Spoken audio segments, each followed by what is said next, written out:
Professor, before we start, for the term paper for this semester, do we need to get the title approved by you before we start writing? Yes, as usual. Yes, I need the title and the outline. 1 page, or I mean the idea maybe in a few lines, and then the basic outlines, just 1 page or 2 pages maximum. So yes, they need to be approved before you go on. Now, anybody can help us? How do we put this in the full screen?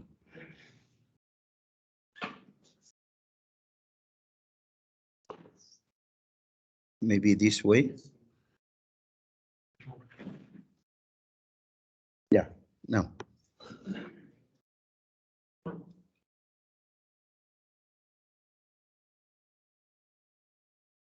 What's this?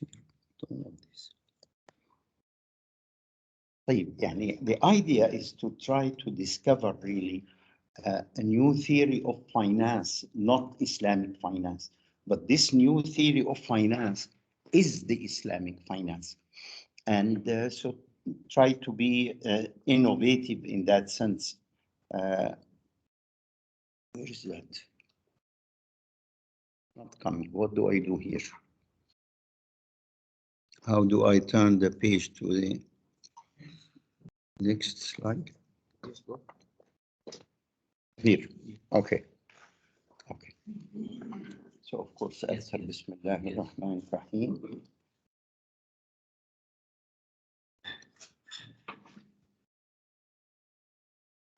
Now, what Islamic finance adds is something that is very natural, really. It's not an invention.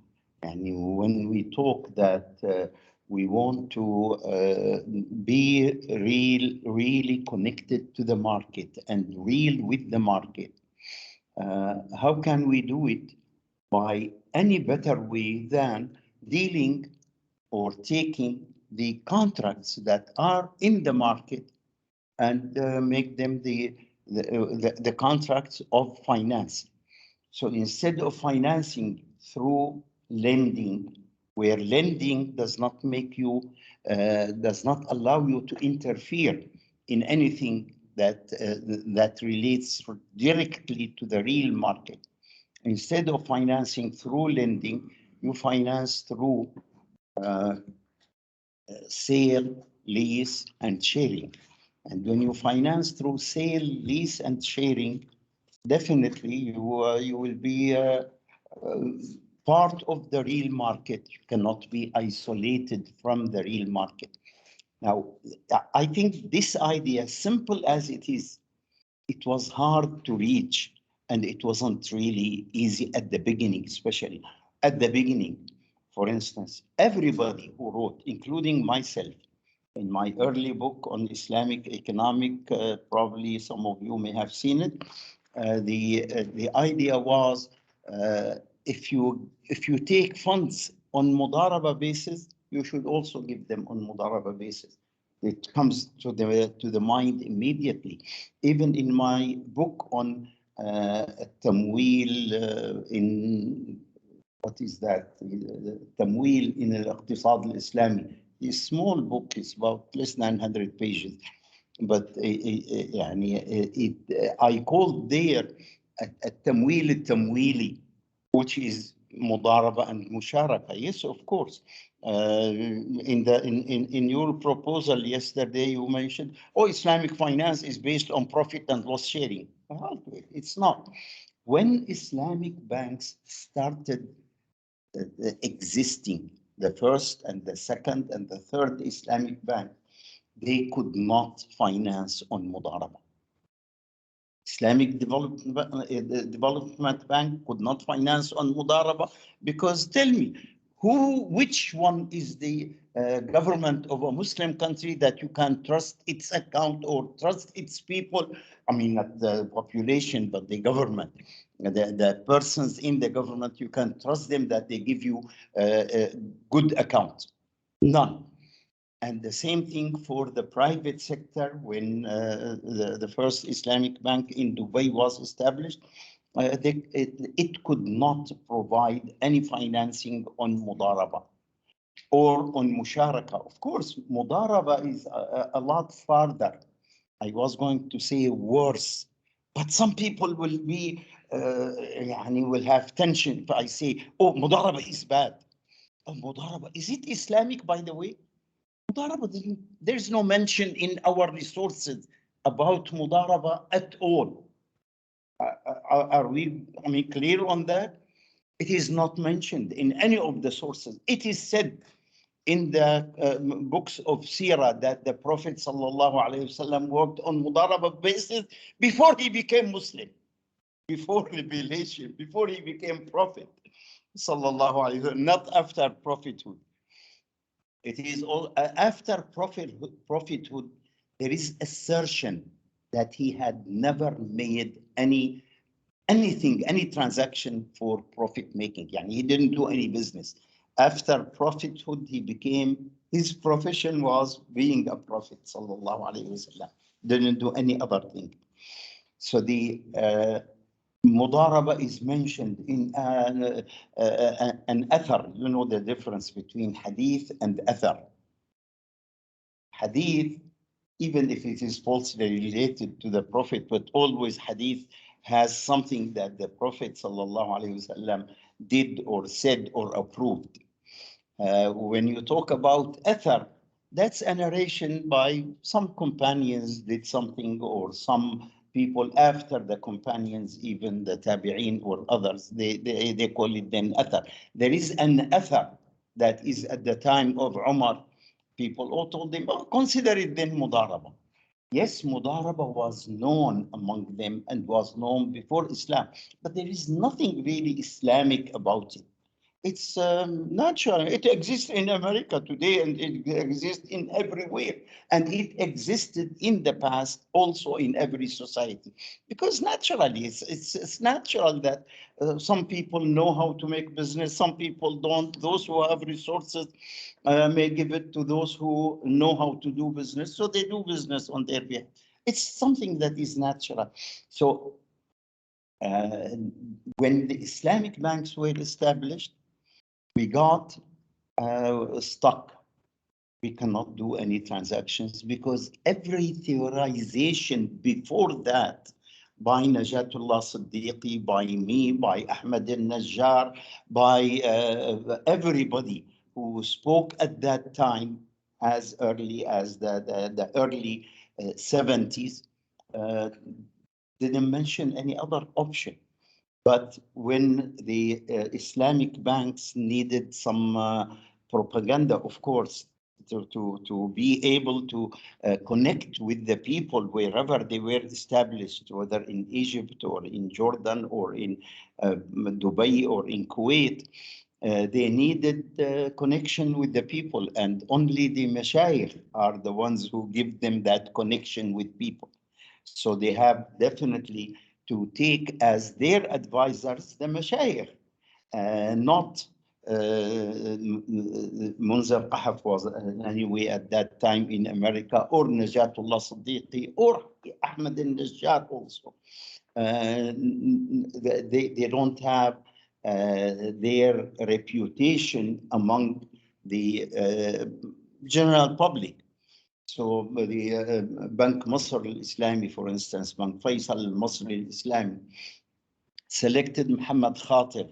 And Muhammad Khatir, rahimahullah, was the Grand Mufti of Egypt, was a well-known figure. They took him as their advisor. Similarly in Jordan, similarly in Kuwait and in Dubai.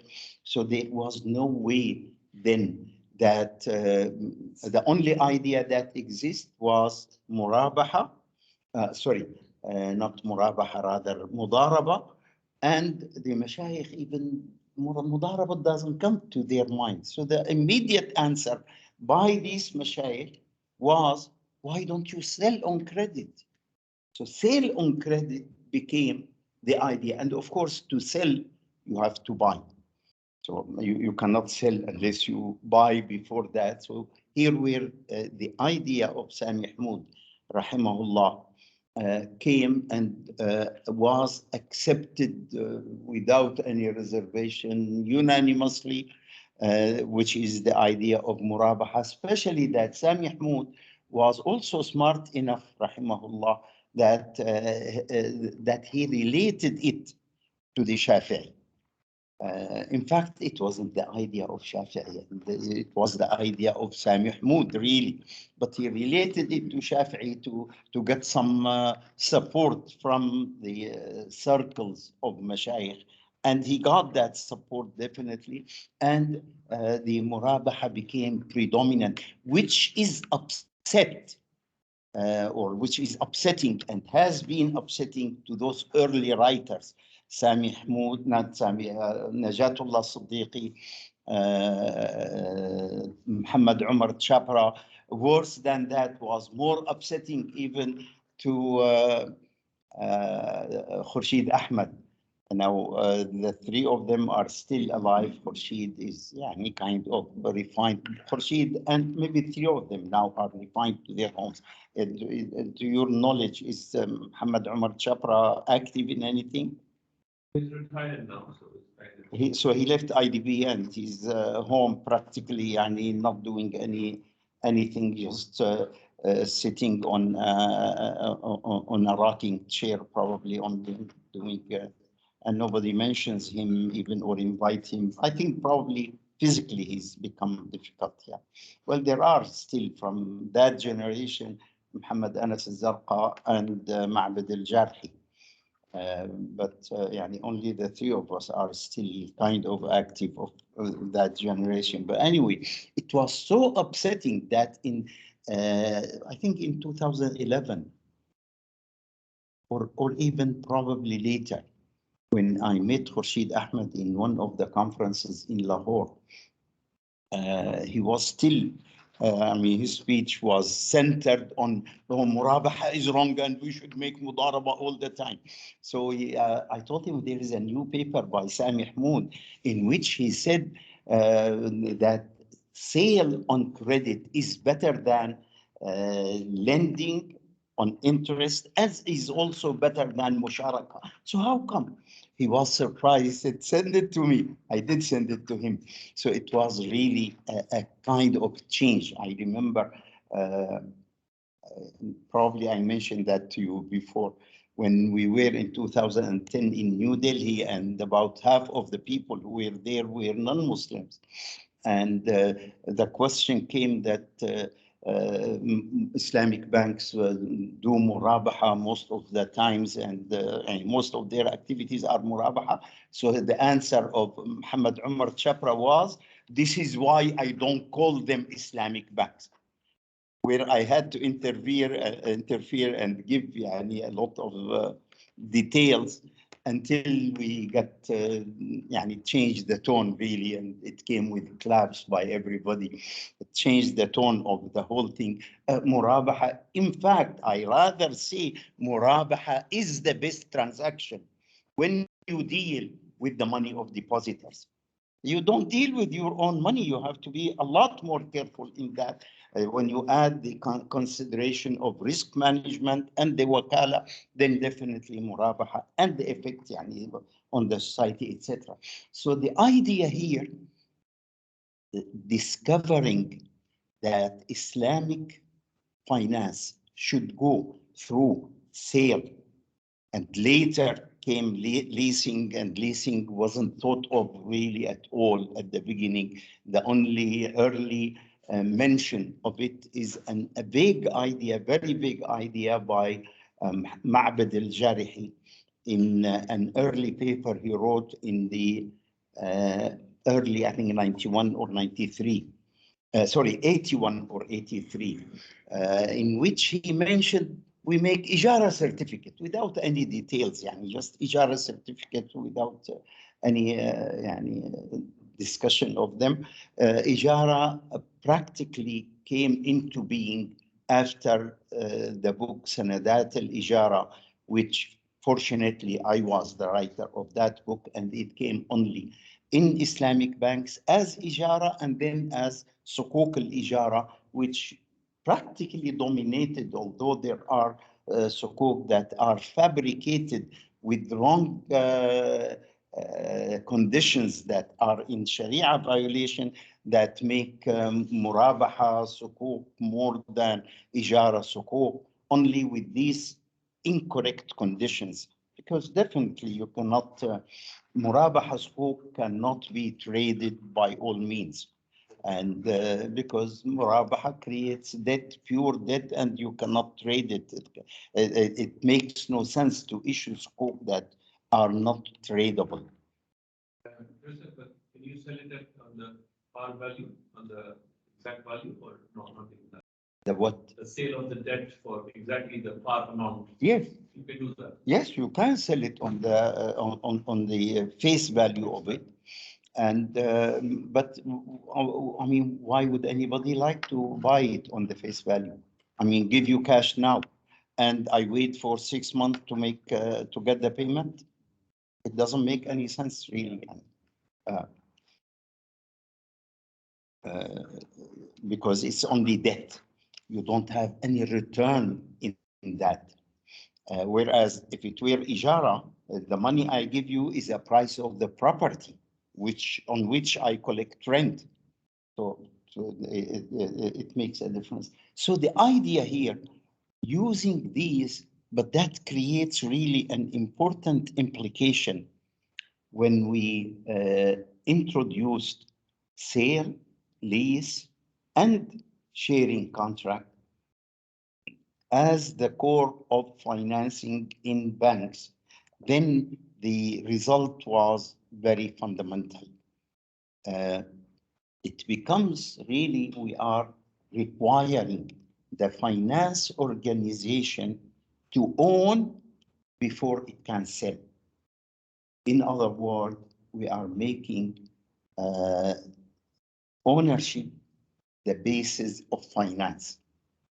Now, this ownership being the basis of finance brings us some ideas that are very important. So here, then, when we say finance can only be done through sale, lease, and contract, the immediate result is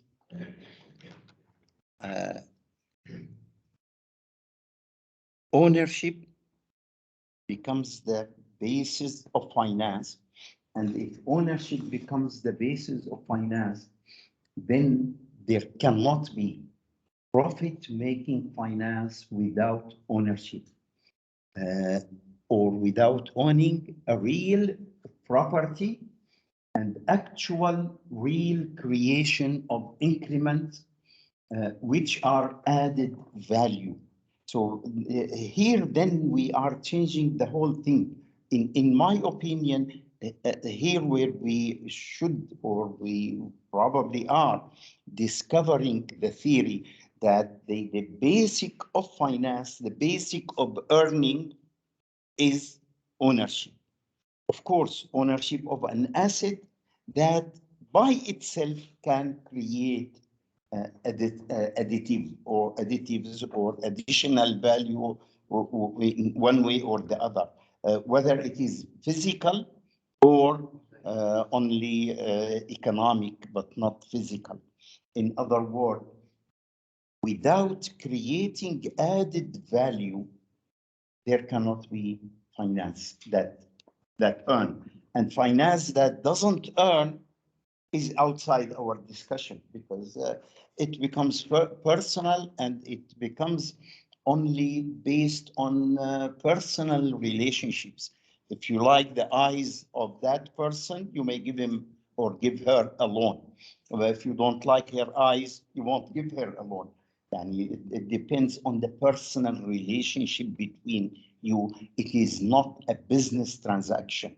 So when we take lending or loans out of the picture, and then we are founding finance on the idea of creating added value.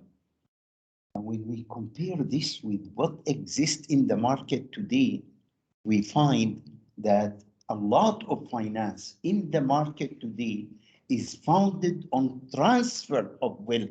from one person to another, not really on creating added value, including interest itself. It's only a transfer of wealth.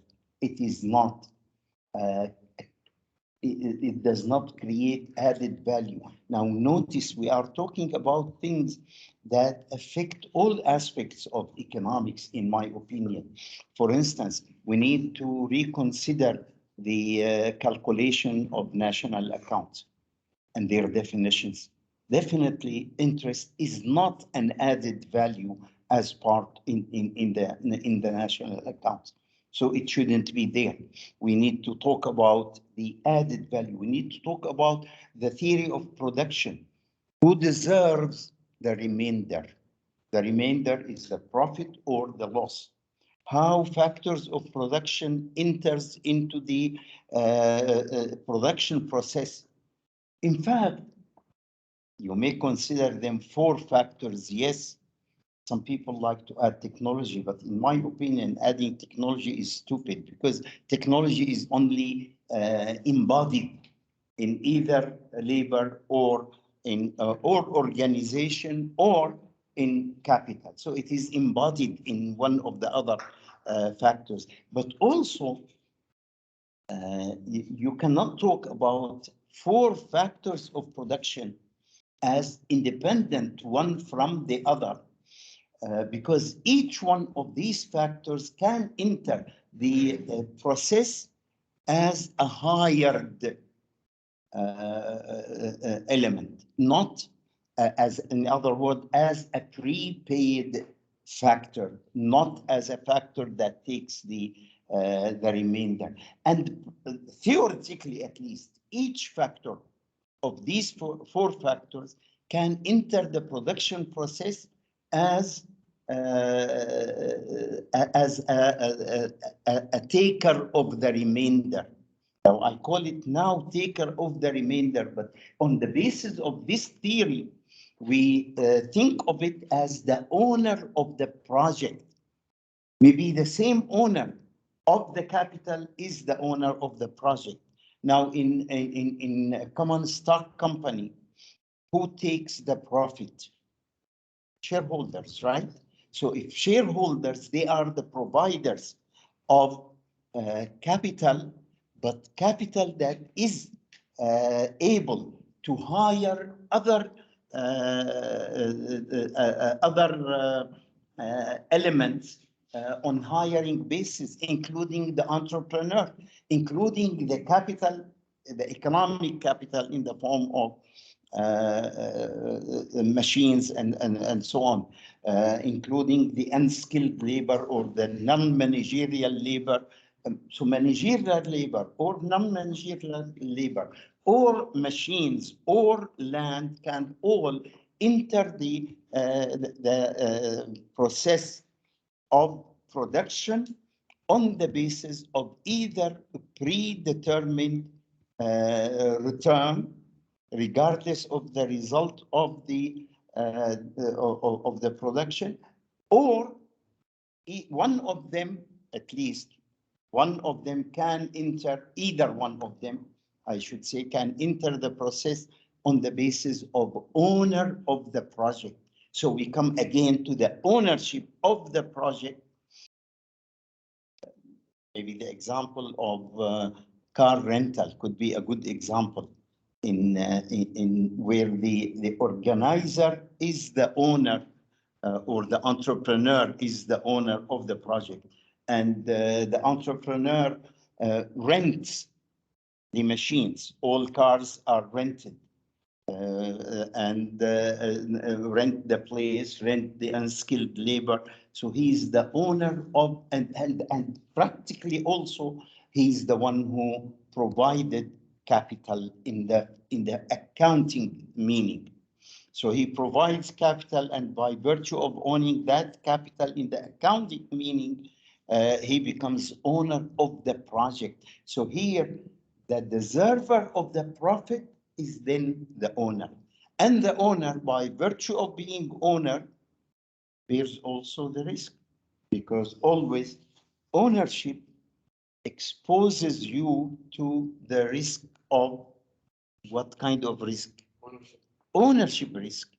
And ownership risk, from fiqh point of view, has two expressions. Probably only. I don't think there is any other kind of risk. It's a risk of being deserved by somebody else, and risk of destruction. يعني بالعربي خطر التلف وخطر الاستحقاق. That property, as in the case of a stolen car, that car was found to be owned by somebody else. So you lose it completely because you thought you are the owner of it. Then you follow your right that you paid some amount to somebody who sold you this car that was stolen. Follow on him, you paid him wrongly. He should return to you this money. So it becomes really here a risk of ownership. What you thought you owned, it turned out to be that you don't own that thing. And the destruction. Then in the example of car rental business, the owner is the entrepreneur who owns the project, although doesn't own the capital, the economic capital, doesn't own the labor that is used other than entrepreneurial efforts, and doesn't own the land. So he hire all other factors of production, and he's one who is the owner. In other words, we are talking about a production theory in which two factors are mingled together and they become deserving the profit, and the other factors are higher, and that is more consistent with the reality as it is than with the contradiction that we have, that interest is the return of capital, while in fact interest is not the return of capital. I think, to my knowledge, it is still, any one of you consulted any new book, whether intermediate or even advanced book on economics, factors of production, that the return of capital is still considered interest, right? Which is absolutely incorrect and unrealistic. So that will bring really the theorization in economics to be more realistic and more, and this is based on the same concept of ownership. And by virtue of ownership, of course, we are talking about creating added value.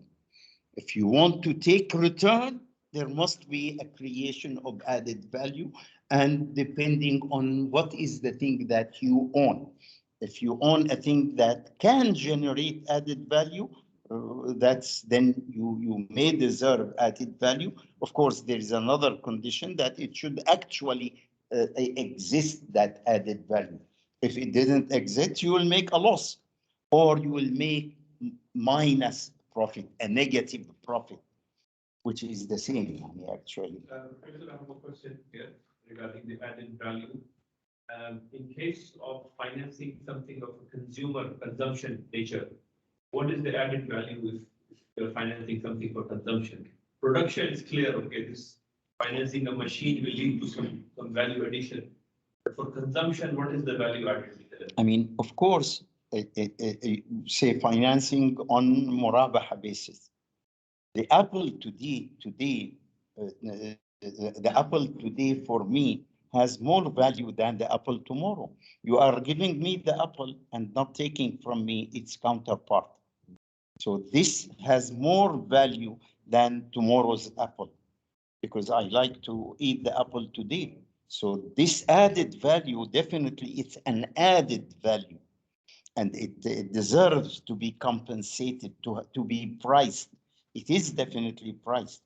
So you take higher price because you don't take the counterpart. I usually put it in a physical way. If you put things together, when I have, these are my properties, say, and I give you one of them, and you don't give me a counterpart. These are my properties. So if I give you this, I deserve to be compensated. If you don't give me now, what is the counterpart? And of course, you are enjoying unfairly much more assets than me, because I gave you this, so I need the counterpart so that the transaction can be fair and can be actually done. Otherwise, why should I give you this? I won't. Okay, so this is the idea here. This is in terms of the Apple. The Apple today has higher benefit than the Apple tomorrow.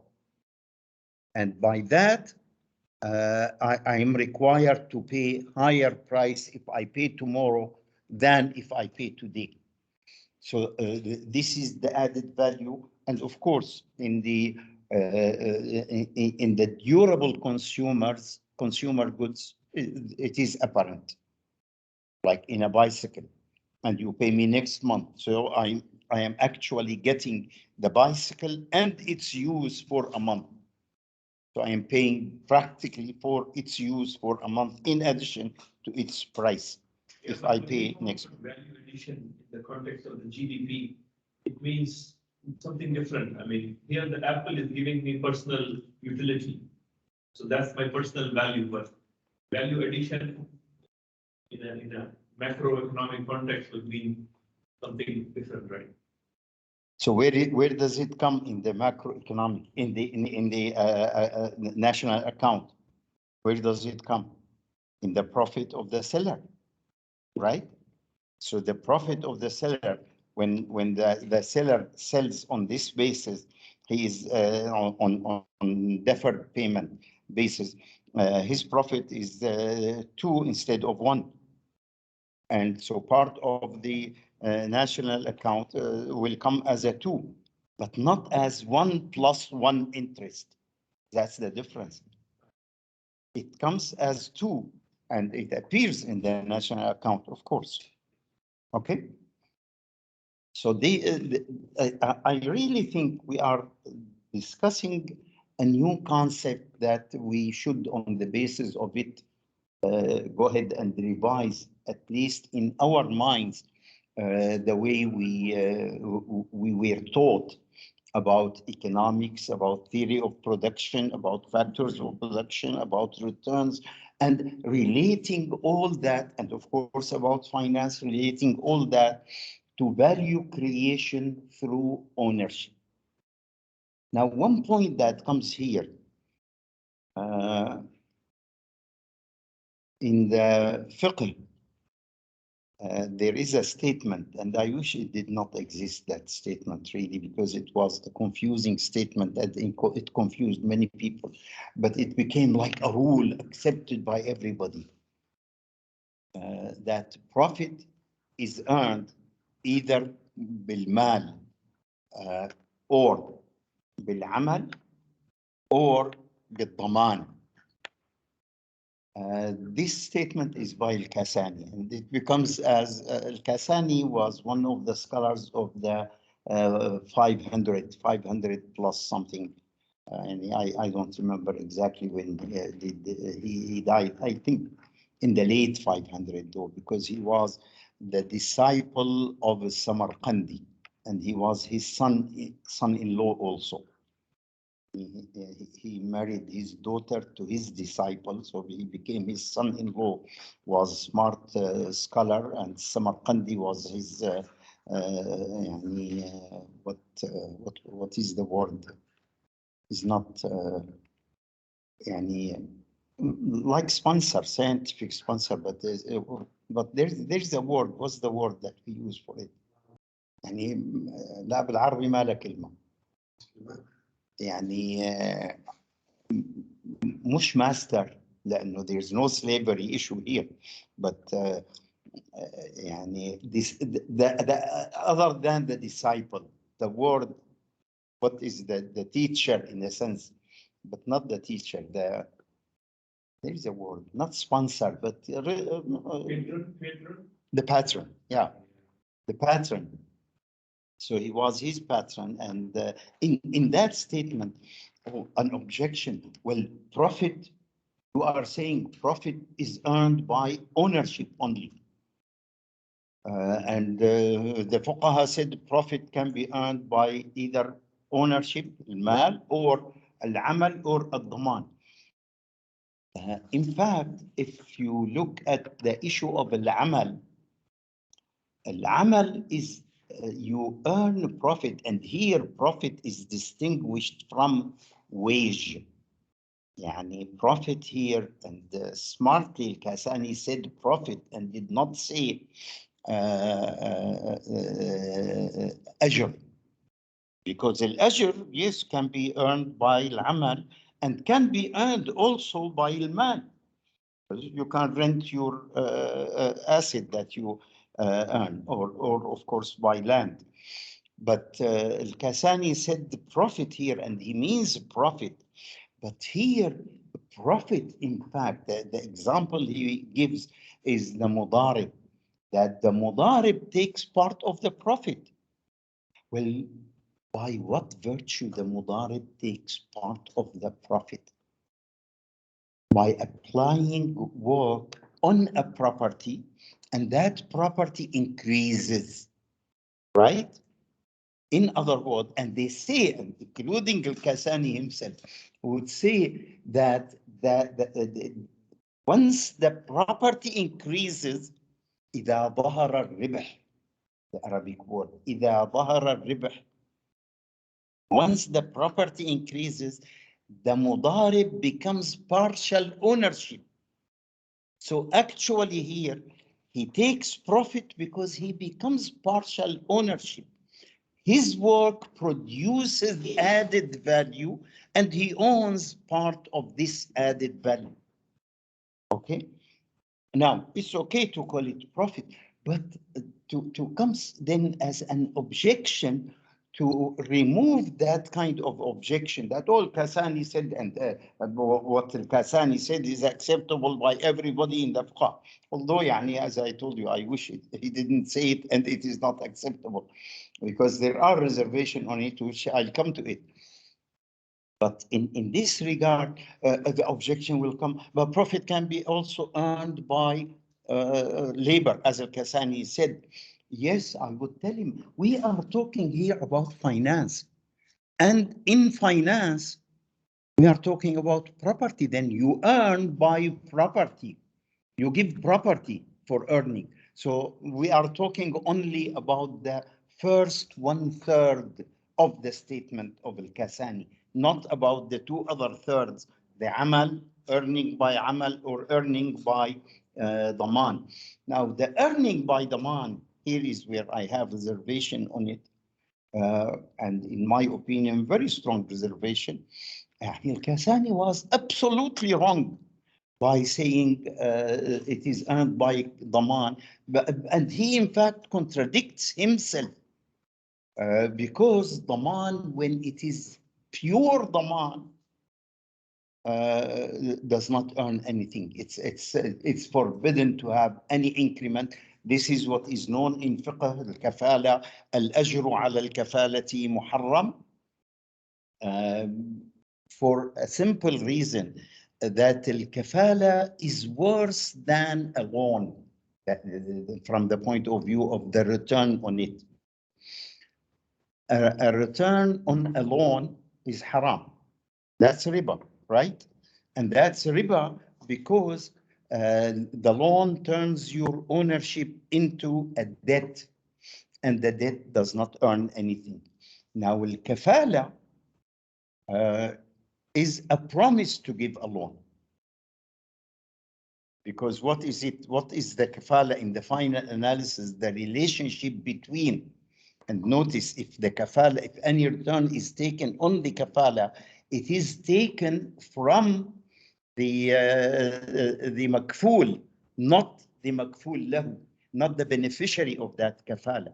It's from the one who asked for the kafala.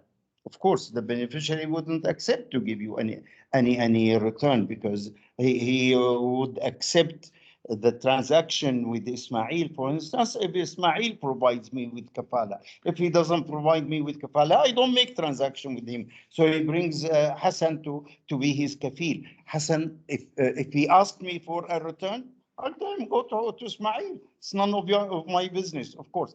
So the charge, if there is any charge on that, is taken from the makful, not from the beneficiary.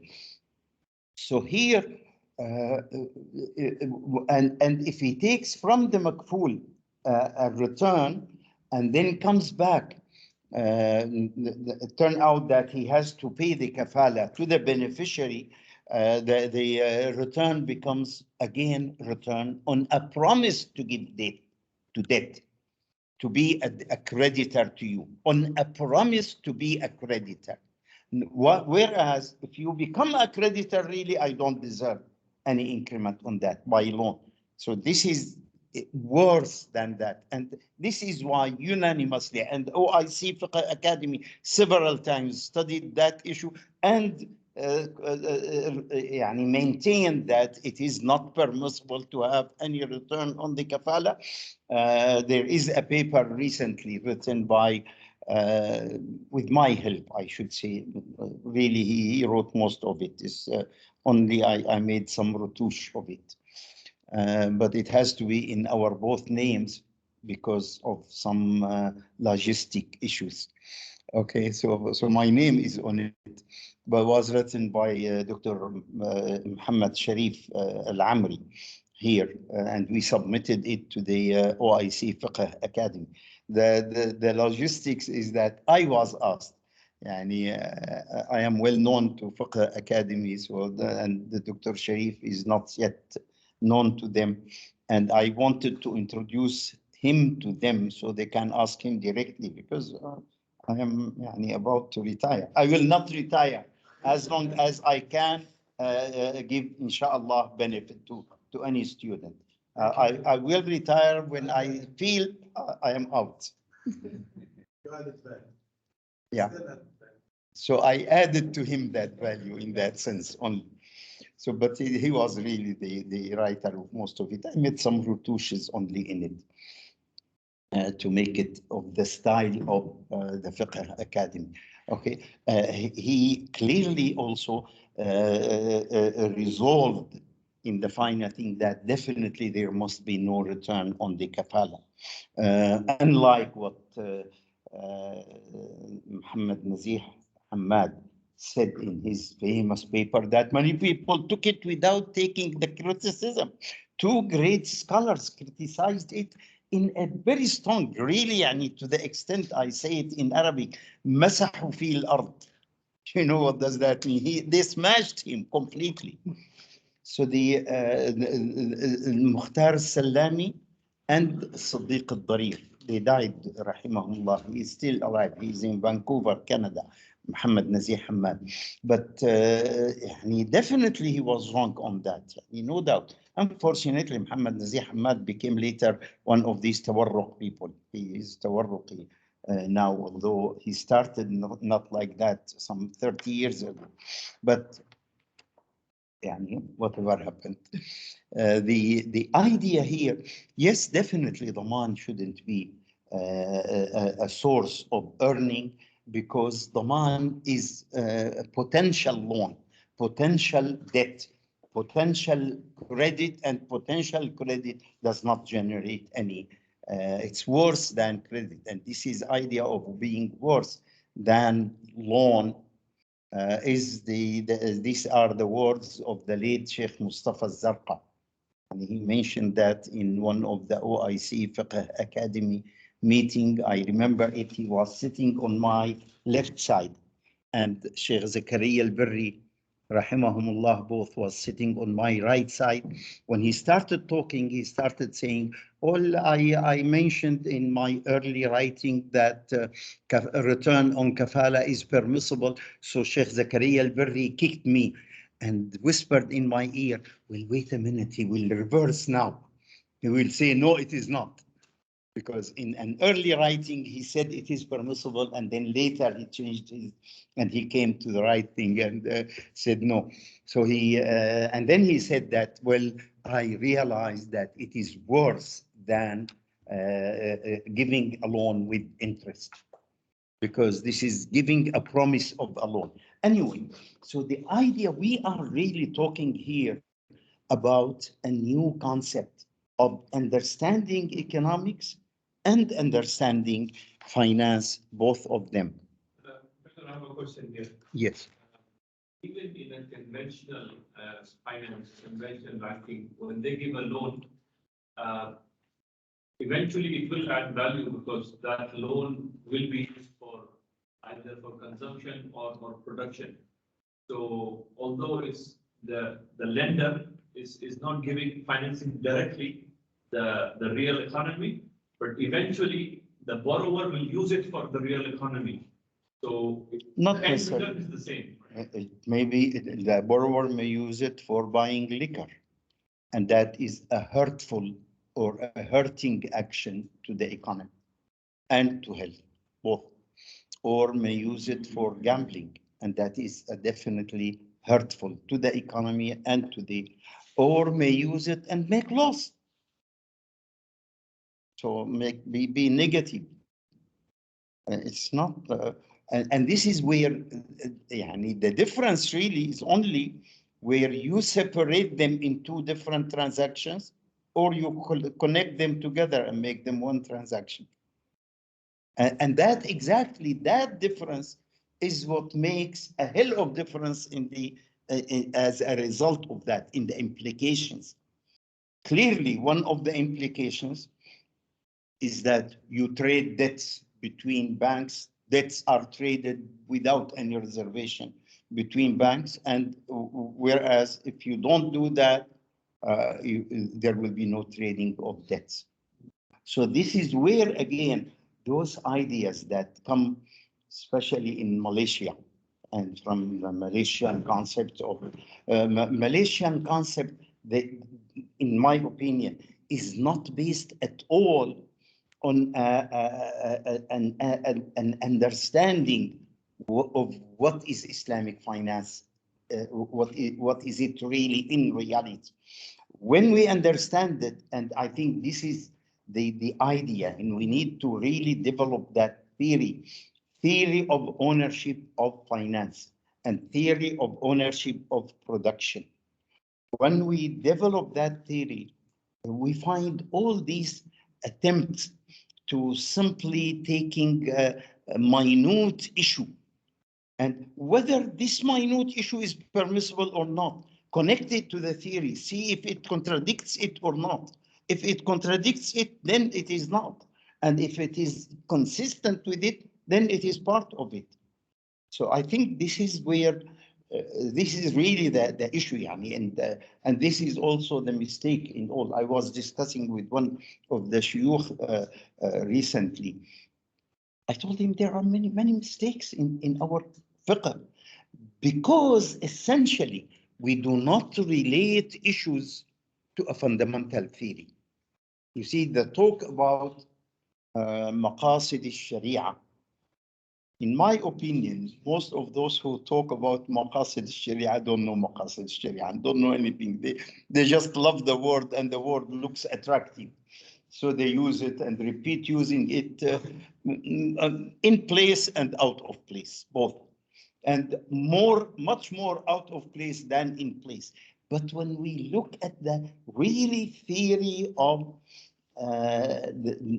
of finance and see it must always be based on ownership of a property that generate increments, that generate added value, then we can judge on that basis those attempts to, including creating new instrument or new models or new transactions or anything. All these must be consistent with this. And for that objective, I wrote my paper in 2006, which is the objective of the prohibition of ربا. مقاصد الشريعة في تحريم الربا. It was in English also, not in. I don't. I think I heard someone translated it also in Arabic. I don't remember now. Okay, please. Yeah, so Professor, in Malaysia, they attribute this to Shafi, Imam Shafi, allow Ina. Is this attribution accurate? Did he allow this? Well, a man who taught lived for a short while, and then they didn't like him really, and they kicked him out. He is now in Doha. His name is Abu Zaid. What's his first name? I forgot him. مصري مصري لا ده from Halab. عبد الباسط أبو زيد. He is Abd, يعني one of the Abd. Abu Zaid. Abu Zaid wrote a paper that this attribution to Shafi'i, he's a Sharia specialist. This attribution to Shafi'i is incorrect. This is one. And two, suppose it is correct, Shafi'i is wrong. Yeah. What's the deal? Shafi'i is wrong in that claim because because of this minute issue that the fiqh is based. What is the definition of fiqh? Deriving the minute individual ruling from the fundamental and basic text and rules or principles. So because of this mentality, we look at each section separate from the other. Yesterday I was saying that if you look in any fiqh book, they put a sharika, babu sharika, the section of sharika, and then you find after several tens of pages, another babu al-mudaraba, separate. And then after several tens of pages, babu al-muzara'a wal-mugharasa wal-musaqa. Now, actually, they should be all together because they are of the same nature. They are the same rules applied to the three of them. So why not saying Bab al-Sharikat? And these are Sharikat. It is wrong to call them. Definitely, this is Musharaka and the same principles. Why in Murabaha, the loss is on the owner of the capital is always not explained, simply because the loss is a decline in capital. So how can it be when we define the loss by itself? What is the loss other than decline in capital? Then who should bear it other than the owner of capital? In Sharika, the capital is owned by both of them or three of them, whatever, in certain percentage. So we always say in Sharika the same principle. So Mudaraba is only a partial solution, really, a corner solution rather. If you imagine the two axes, it's only a corner solution of Sharika. So why putting Mudaraba so way away as if you are talking about a new thing? It should be part of, this is part of the mistake that we have in our,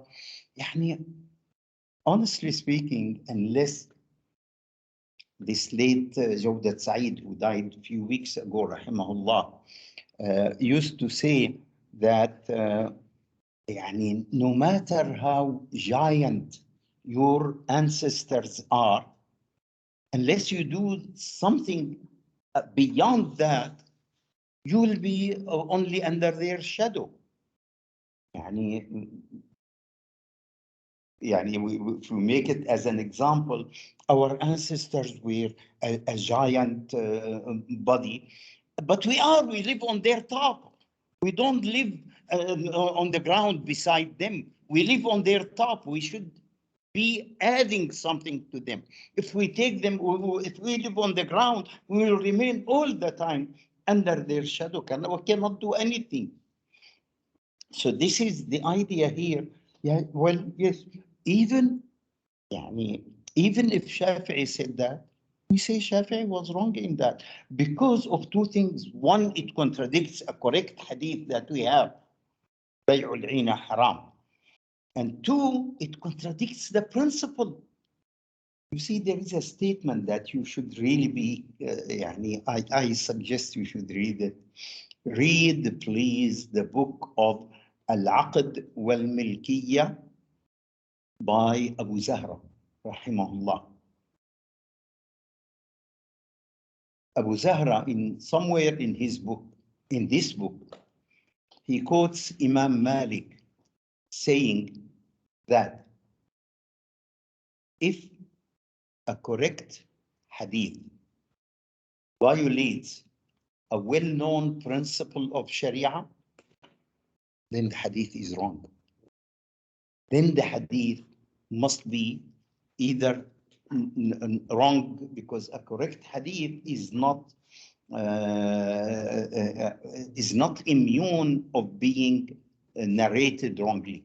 You know, the correct hadith means most likely said by the Prophet, but not exactly. Only the mutawatir hadith is the one that we are sure said by the Prophet. Of course, we take the correct hadith and we work according to it, but if it contradicts a well-known principle of the Sharia, we throw it away. And there are tens of hadith that are correct, that are not taken in the Hanafi school, for instance, or in the Shafi'i school, or in the Maliki school. Not because they don't know them, but because, take the example in marriage. لا تتزوج المرأة إلا بمحرم إلا بولي. The Ahnaf say no, that we don't take this hadith. And according to the other three schools, this is a correct hadith. It is a correct hadith, but they say it contradicts a verse in the Quran. And the Quran says, فيما فعلنا في أنفسهن من معروف. فلا جناح عليكم فيما فعلنا في أنفسهن من معروف. They can marry themselves, so why not? Then she doesn't need, and I personally, definitely, I take the Hanafi school in this matter because it is a very strong argument. Read that argument in the book of Hashid ibn Abdi, when he talks about marriage. Talks about it and he explains all the argument and he argues the other opinions and he falsifies the other opinions and support the Hanafi school. You know, Hashid ibn Abdin is a Hanafi. So the idea here, we are now, in a sense, really thinking of developing a theory of ownership for finance. And there can't be profit-making finance without ownership. See, we are talking about finance, not about labor here.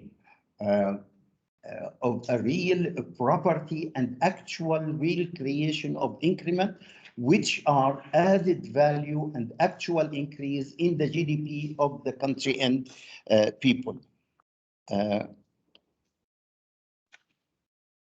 Now,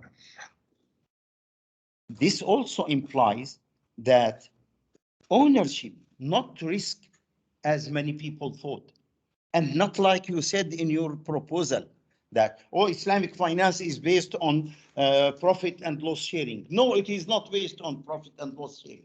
It is based on ownership. And definitely not taking risk is the matter. The matter is ownership. If you own, you deserve to earn in finance. If you don't own, you don't deserve. And of course, the ownership of an asset that can generate an increment. So it is not the issue of risk. And here we really pull the ground under all those writings, including what you prefer. I suppose by now I converted you, right? At least to a large extent. Okay, so the idea of risk and taking market risk, no, it's not related at all. That comes only in musharaka, but doesn't come in other than musharaka, doesn't come in ijara, doesn't come in sale. Rather, in both sale and ijara, the law itself requires you to have a pre-known return. If you don't have a pre-known return, the transaction is invalid then.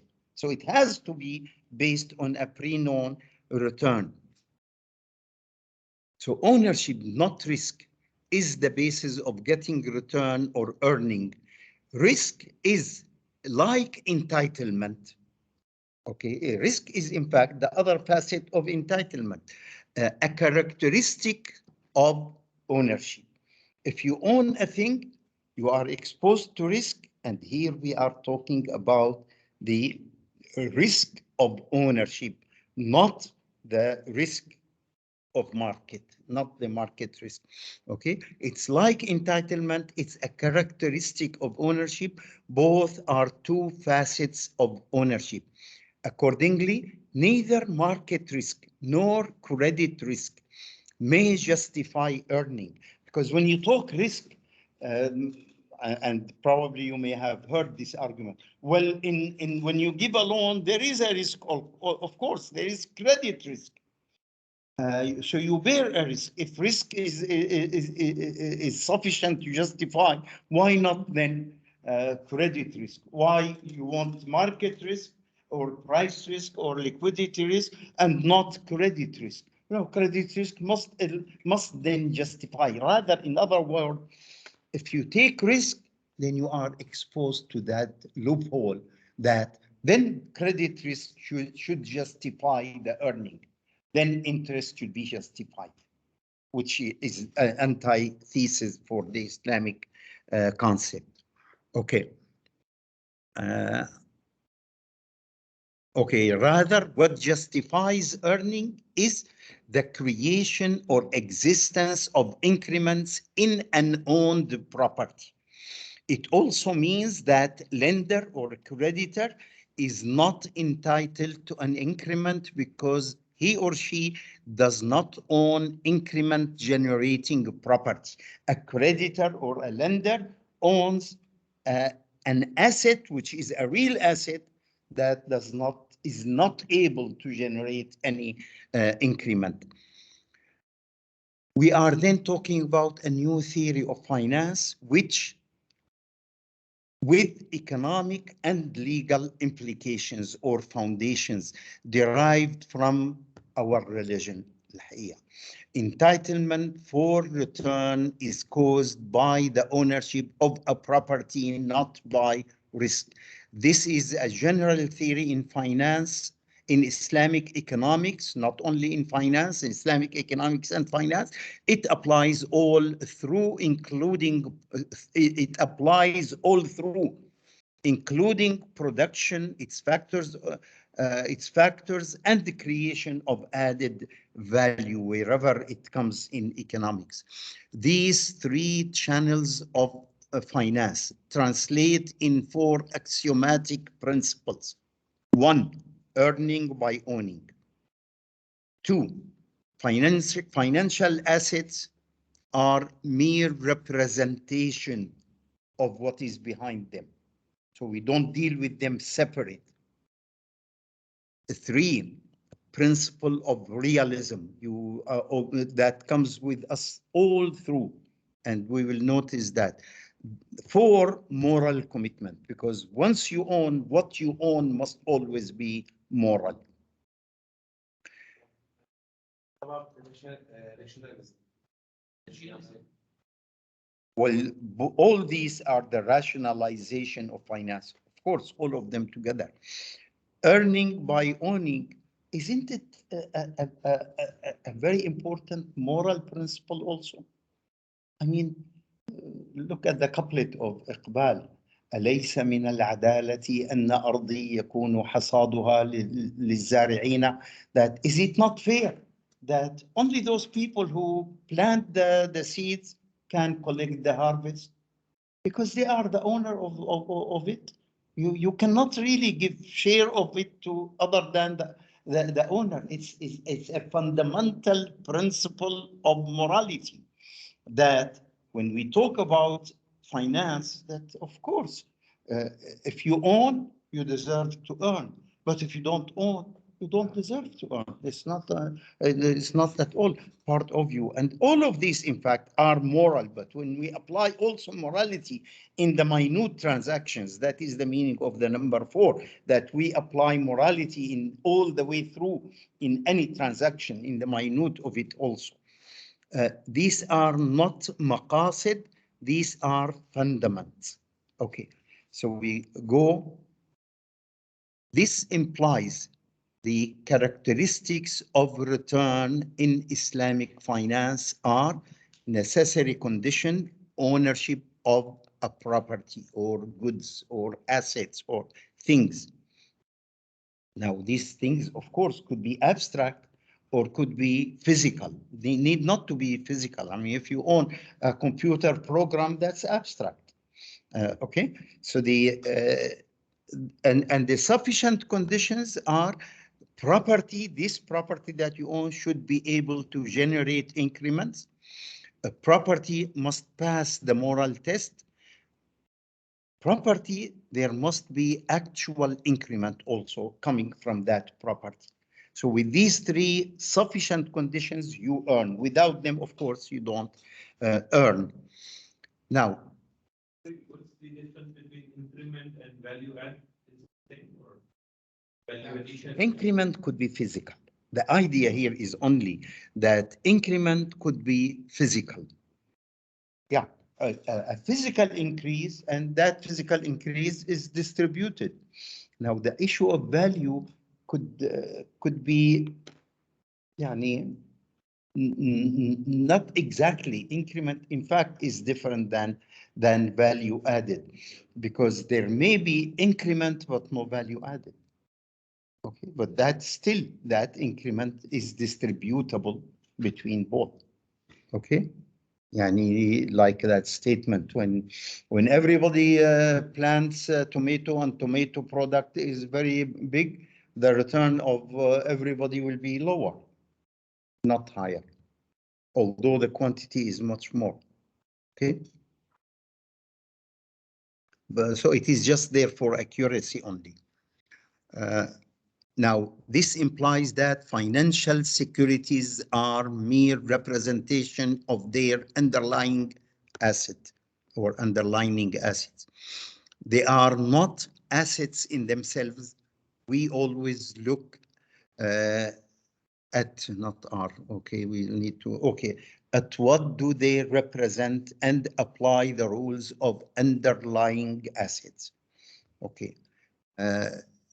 Islamic finance is thus a universal one, universal reform of finance.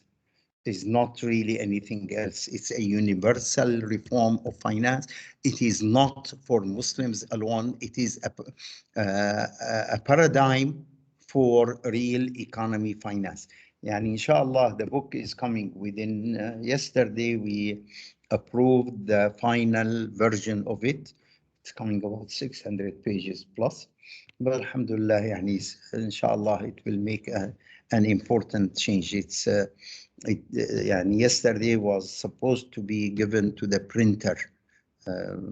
Publication issue completed all, alhamdulillah.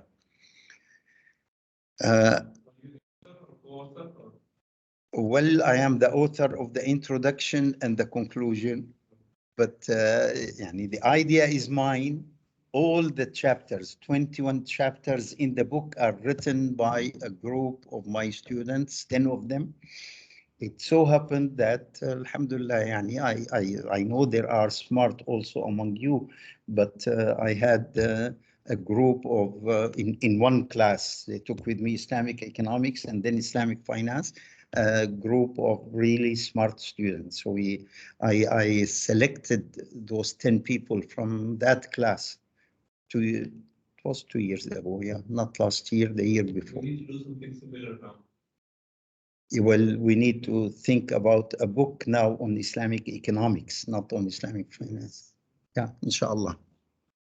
Professor, will give us KIF?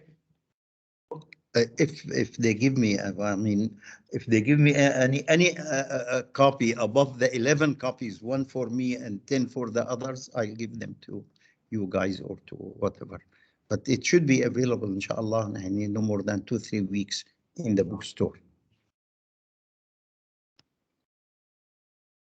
Now, upon discovering ownership as the foundation of the theory of finance, we need to deal anew with 3 issues that usually are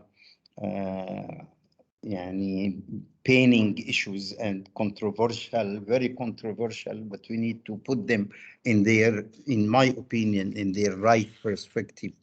Risk, development, and ethics. So how do we deal with this?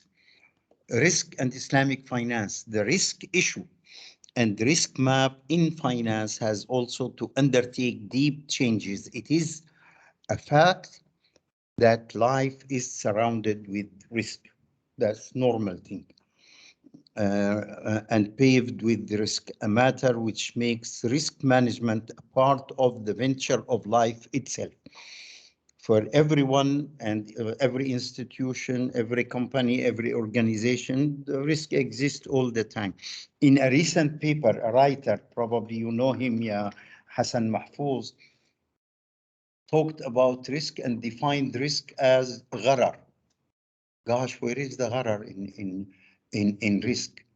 There is no gharar whatsoever in ownership risk. And in finance, we talk about ownership risk. For God, we don't think about other kind of risk. Market risk, we don't worry about it. We don't care about it. That you can manage it one way or the other. But ownership risk is always there in Islamic finance. So when you tell me gharar is risk is gharar, you are excluding ownership risk.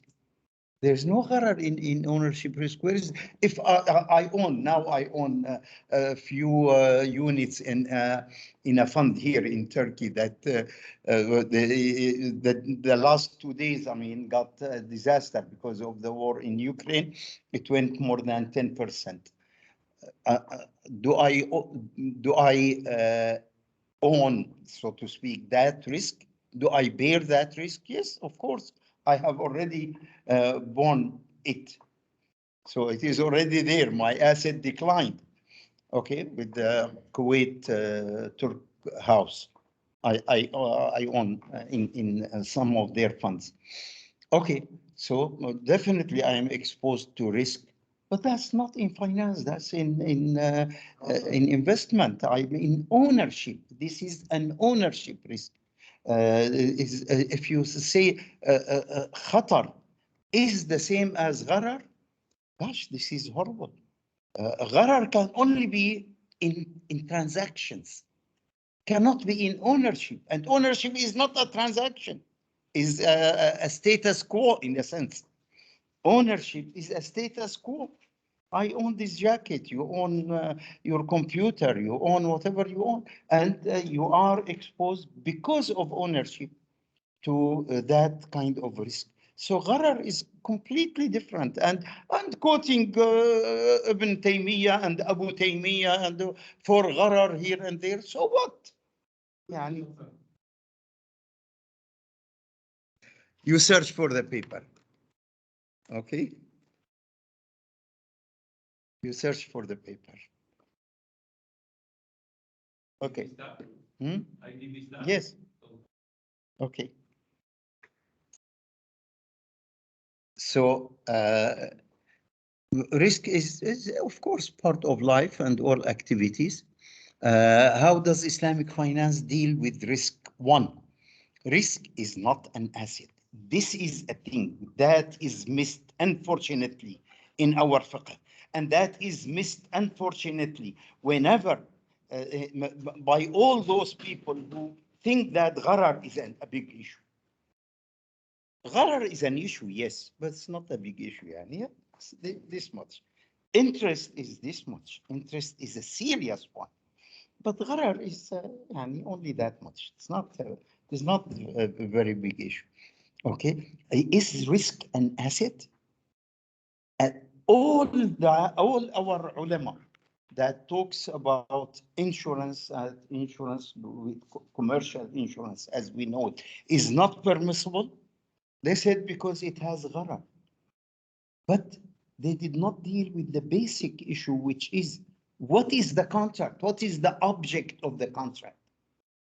Well, not well defined is other than discussing what is the object itself. The object of the insurance contract is I sell the company the risk. And because it accepts to take this risk on from my shoulder, I will also pay it some amount of money, a price to it. So is risk a sellable issue? This is an important point that we need to deal, which unfortunately does not come in the mind of any Sharia scholar today or in the past. And record it for me, please. This is an invention of Monzer Kahf. Okay, record it for me and make what they call it. This take يعني register it in my name. Okay, risk is not a sellable thing. Definitely, it's not something that sell. Risk we don't like. This is why I believe يعني our Sharia is complete but need to be understood. Is not understood all the time. So when we understand it, this is the fundamental thing why we reject the conventional insurance contract. The alternative is we cooperate to face risk. All of us are exposed to risk, so we cooperate to face that risk, not that we sell it.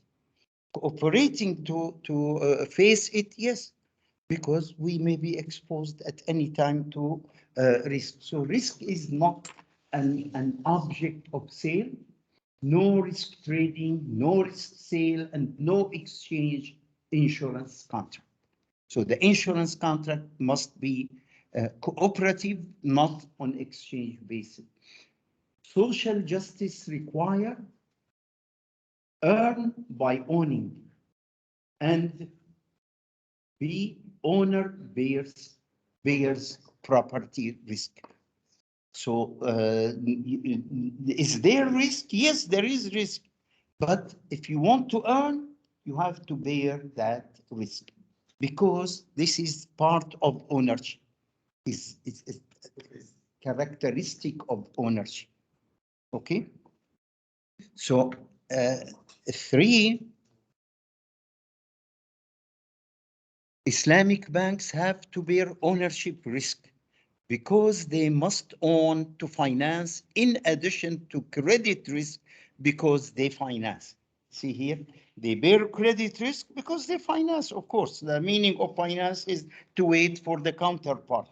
But you have to bear ownership risk so that if you want to finance according to Islamic principle and according to rational principles, in fact, because we talked about rationalism here.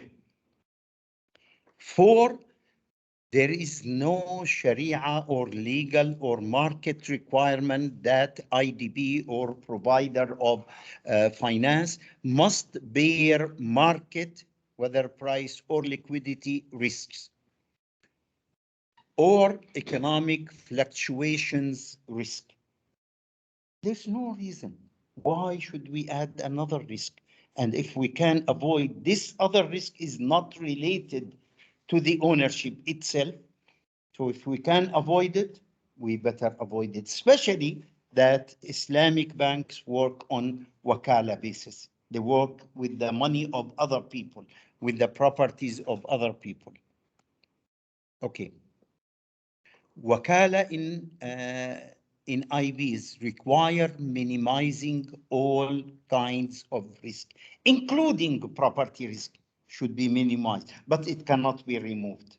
Yani it cannot be sold because risk cannot be sold, so you have to bear it.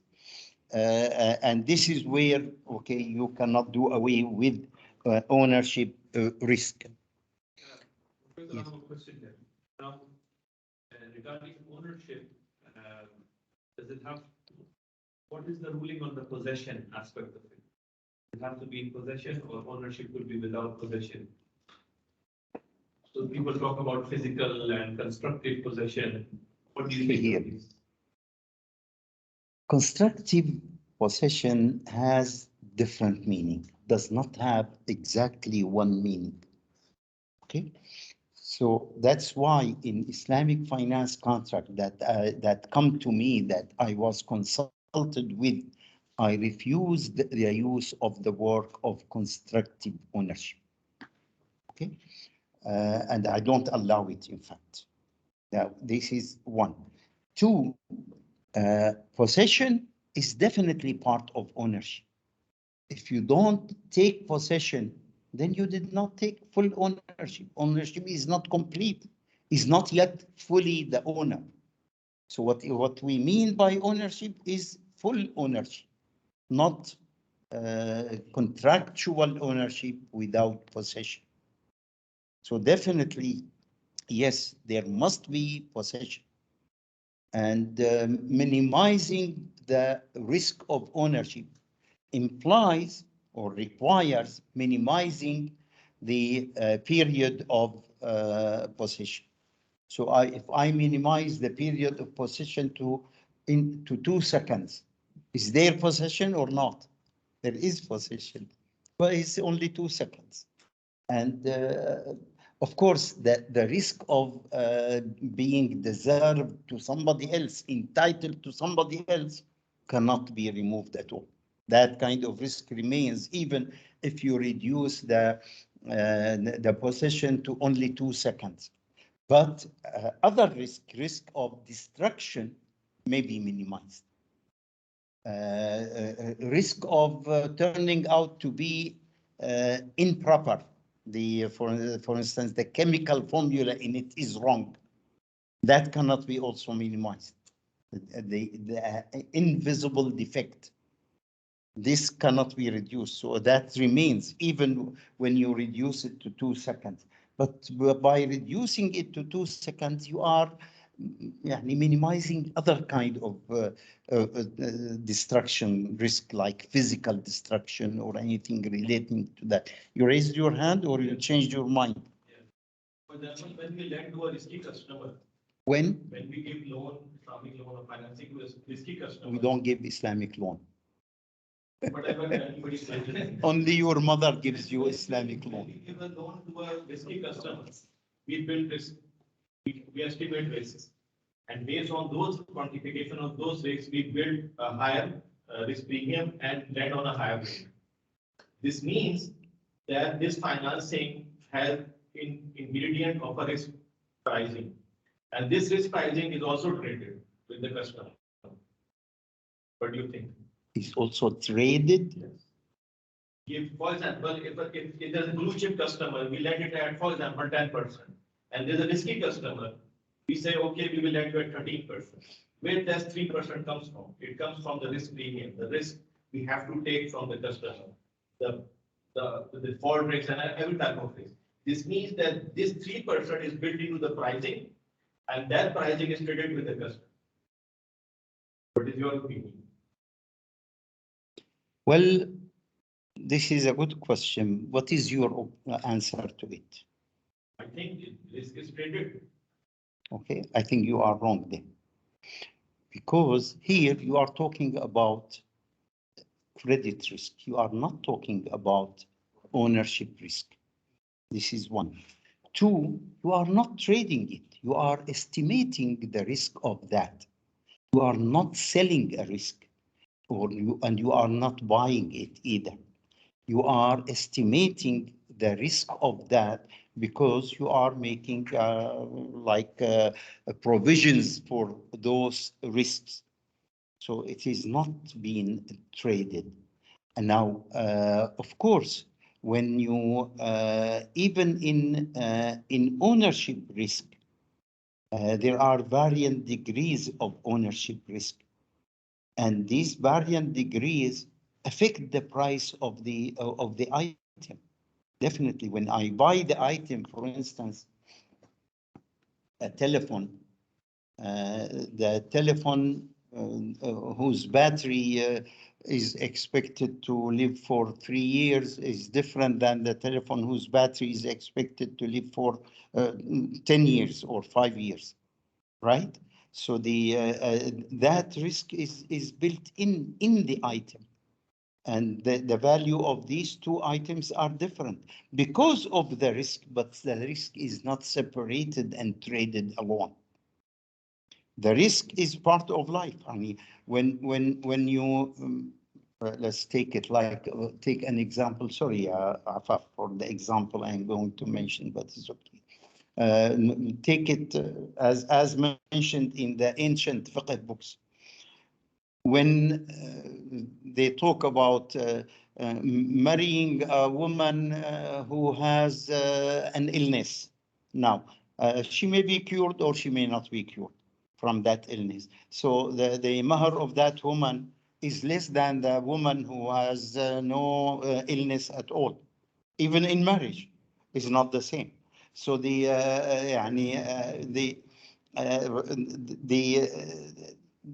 risk is part of things, but not separable from things.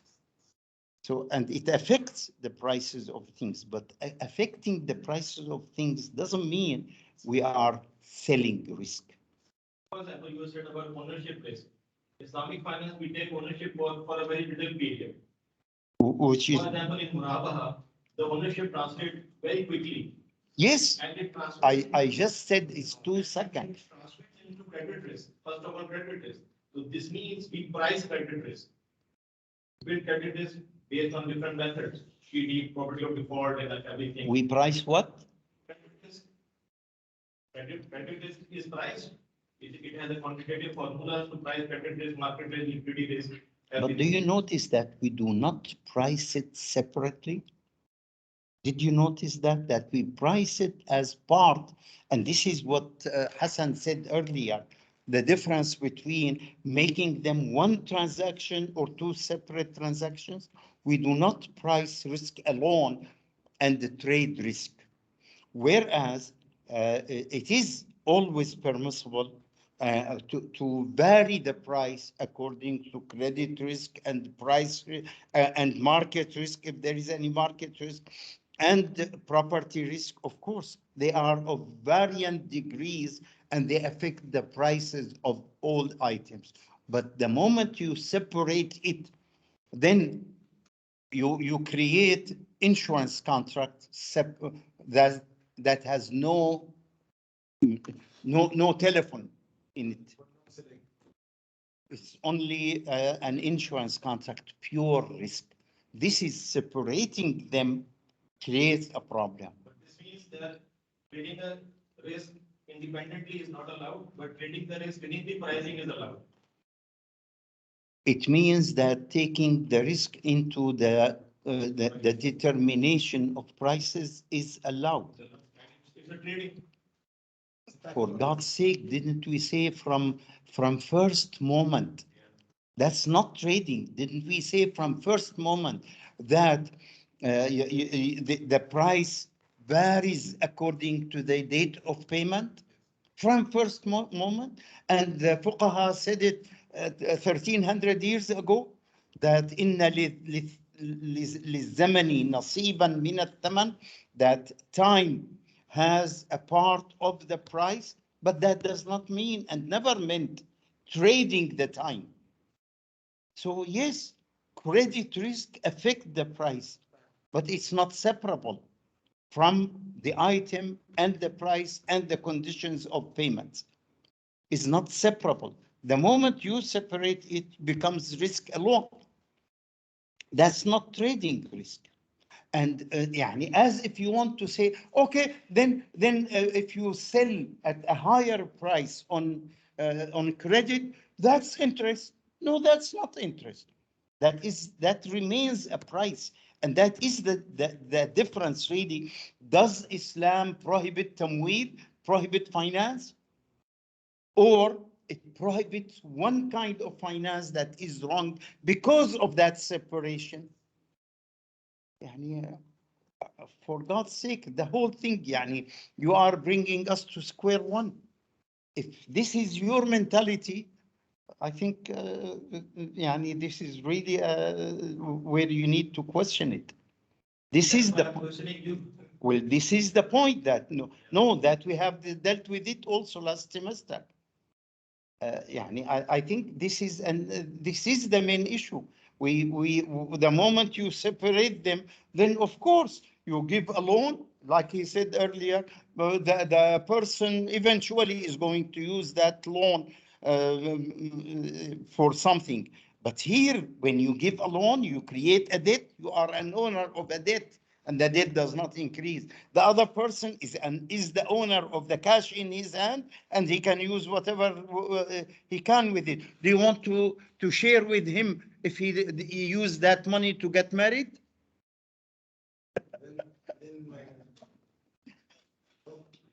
Then we need to justify the sale. The thing we can sell it. The what? The things we can sell or buy it separately without. But this is what we said. Risk, all kind of risk, as a matter of fact, are not for sale. Oh, not only because in insurance they buy from you all kinds of risk, including credit risk also. You can sell it to an insurer. So this is the idea. Risk is not a thing that is sellable by its nature, not only by Sharia. Of course, Sharia is realistic, so it takes what is real in real life. But selling it is kind of fabrication, is not something that is normal. How can you sell risk? So this is yani, the idea of separating it is the whole issue of Islamic finance. It's not a partial issue. Now, if you still question that point, you really are in big trouble. I have a question about the minimizing the ownership risk. So typically what we see is there is a pledge to buy from the borrower that once the Islamic bank buys, then I'm committed, I'm legally binding to buy this. And also they take Hamish Jiddiya or Arboon or some kind of advance. Is this also okay, this kind of pledge? Arboon is not. Arboon is a contract that is not accepted by majority, and the meaning of it is wrong. But Hamish al-Jiddiya, that is why in Islamic banking they didn't call it Arboon, they call it Hamish al-Jiddiya. Hamish al-Jiddiya, yes, is very reasonable, beautiful rather, and the wa'ad is beautiful, the wa'ad mulzim, the binding wa'ad is also beautiful. All these are so beautiful, minimizing the time of ownership into only 2 seconds or split second even is beautiful by appointing the customer to take possession on behalf of the bank. It's so beautiful. All these are beautiful, and all these do not change the concept of ownership and possession. They do not change it. They keep it as it is. They keep also the risk again as it is, minimizing it, but they don't change its nature, and they keep it and they don't remove it. Any attempt to remove it completely, that is not permissible. This pledge and Hamish Jiddiya, the ownership risk is almost eliminated, right? Keep the word almost. I'm just using almost to keep you happy, but it's eliminated anyway. It's not really. No, it is not. And we gave examples in the past, if you remember. One of them is the case of Abu Dhabi Islamic Bank, when the car turned out to be stolen. Okay, so a stolen car is deserved, is entitled to its owner, and the bank lost. So that may happen. And the invisible defect, again, will remain there. So invisible defects are still there. Only the physical destruction that is minimized by appointing the agent and taking all the pledge and all that.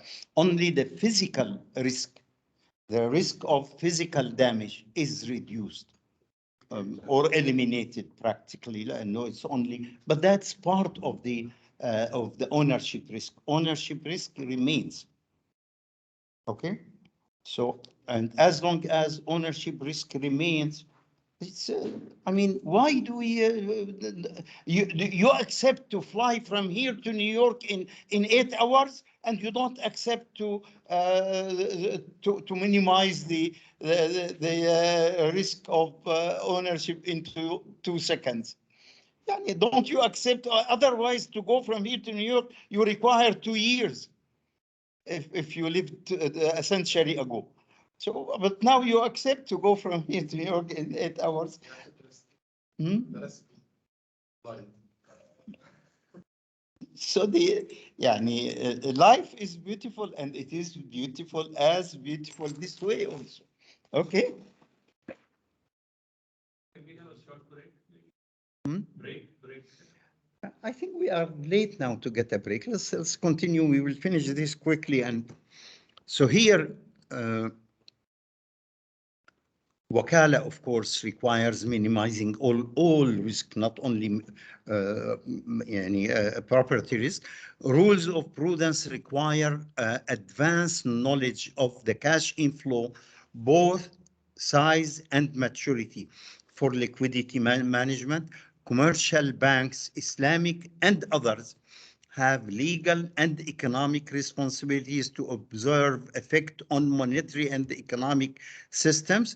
All these require them to eliminate, if they can eliminate market risk and eliminate market risk. Now, these elements that you mentioned, Ya Hassan, the Hamish al-Jiddiya and the promise to buy, eliminate market risk. But one thing, they do not give any entitlement to the bank to do, which is important. The bank goes into a transaction and then it failed at some stage later, before it is completed, before it becomes a debt on the customer. The customer does not continue, does not fulfill his pledge. We collect the money that we lost from the Hamish al-Jiddiya, but we don't collect at all the time value that the money we put for that amount. We don't collect any profit on it. The lost profit is not definitely collected. So we go back to as we were before that transaction. We return our money as it was without any profit. But that period took, say, a month. And that month definitely for any bank and for any finance provider has value, but you cannot collect any value on it. So in fact, yes, the bank is not compensated in the classical meaning, is only compensated in the Sharia meaning through Hamish al-Jiddiya. You can collect from Hamish al-Jiddiya any out-of-pocket cost, but you cannot collect any lost uncollected profit, for instance. Although in that transaction there was profit expected. There is a return on it, but you don't collect that. And that keeps that there is, yes, a difference, even with Hamish al-Jiddiya and with the promise to buy. Does not make it, oh, it's the same then like a loan. No, it's not. Okay. Property risk must be borne, can be minimized, can be also mitigated through cooperation, which is Islamic insurance. Now, market risk, price and liquidity can be avoided, yes, and you avoid them, focus on debt creating, value generating, exit definition product, definite product, rather than unpredictable products. This is where the focus on murabaha and on ijara is there. And this is why those who don't like it, don't like it. I don't mind at all, but this is the reality that this is Islamic finance, not that it should be sharing. That's opinionated Islamic finance, not Islamic finance as it is in reality, as based on ownership, as consistent in a cohesive theory. That's opinionated. Take any opinion you want. Credit risk is similar in Islamic banks with conventional banks. The idea of development, in brief, we will not charge much here. The idea of development are bankers, ones who decide on development. Is it their job? That question should be fundamental, really. When we talk about especially Islamic banks, everybody criticizes them. Now, this is a different category of criticism, not only the ideas of Muhammad Umar Chabra, but others shared with him, many others. Islamic banks, Mehmet Azutai is crazy. That's it. He talks about socialism. He doesn't talk about Islam. That's a different issue. But here is what we need to understand really. Who is in charge of development? Who makes development? Who is in charge of enhancing development? Is it the job of bankers? It's not. The job of bankers is to provide financing wherever it is profitable, right? That's all. So why do you want to charge them with added thing that they are not qualified for? Definitely they are not qualified. And they will be discriminatory. Suppose I go to an Islamic bank or Kufranic bank and I want to buy a car, and Sami goes and he wants to make a new project to buy, say, a printing machine. Okay, if they prefer him over me while I give better return and better guarantees than him, definitely I would sue them, and I will not allow them to do that. Even if we were equal, they give us in our terms. But if they prefer him on me, even if we are equal in rate of return and in guarantees, I will still sue them because that's wrong. That's not the job of a banker. So requiring them and thinking of them, or these, because they are Islamic, they should make development. No, they should not. And assume they are in America, not here, not in a backward country, to use the word bluntly. They call them developing countries. In fact, they are dormant countries, backward countries. Okay? If the Islamic bank is in America, why should it prefer? In fact, in America, we prefer consumption even over production. We don't want it to finance investment. We want him to finance only consumers. That's better. And we encourage consumer. Didn't the Prophet sallallahu alaihi wasallam encouraged consumption? Are you aware of that? Is everybody aware of this point? The Prophet sallallahu alaihi wasallam, in a correct statement in Al-Bukhari, said, who among you loves the property of his heir more than loving his own property? They said, none of us, ya Rasulullah. Well, he told them, your property is what you eat and consume, what you wear and tear, or what you give as charity and keep for yourself, save with Allah. And the remainder is the property of your heir. So, better live beautiful, eat, wear, do your lively things in the utmost you can, and don't save to your heirs. Why do you have to save to your heirs? Which is better to you, your own property or their property? Okay, your own, of course. And that's the natural.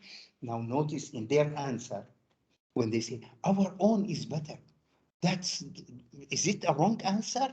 No, it's a natural answer. Everybody is like that. Otherwise, you will be lying to yourself. It's a natural answer, and everybody is there. And look, in our books of fiqh and in all our morality is based that each person pursues his own benefits. Isn't that our position? And of course, within the moral criteria, we don't need to say it every time because it's known. We are Muslim. We don't. We try not to do anything wrong. But of course, we are يعني, our fiqh is based on shuh. They say all exchange contract are based on a shuh. What is the meaning of a shuh? Interest maximization. Yes, of course. يعني, based on when I negotiate with you any contract, any exchange contract, what is the basis of this negotiation? I defend my interest, you defend your interest, right? Obviously. And what is that?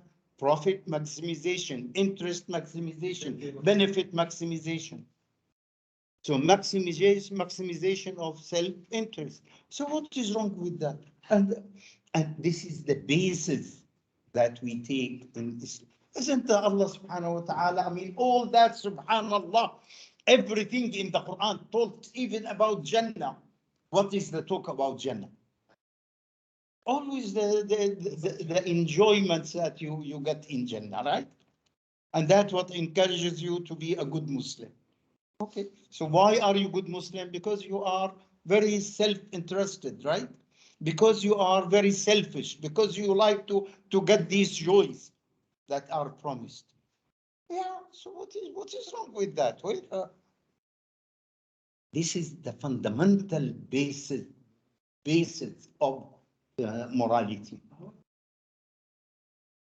Okay, and I'm saying about zuhd, but there is a contrast, I think, now between zuhd and between lot of enjoyment and. But see, what is the meaning of zuhd? What is the meaning of zuhd? Abstention from taking good things now because you want them more there. Yeah. So it's selfishness. What is it other than selfishness?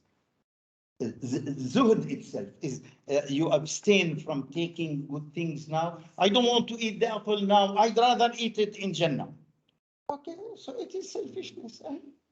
It's the way you look at your own self. Still, it is selfishness. It's not other than selfishness, and there's nothing wrong in that. That is rather that what makes life beautiful. If you don't like yourself, then hell to it. We don't want you to begin with. I mean, you have to like yourself first before anything else.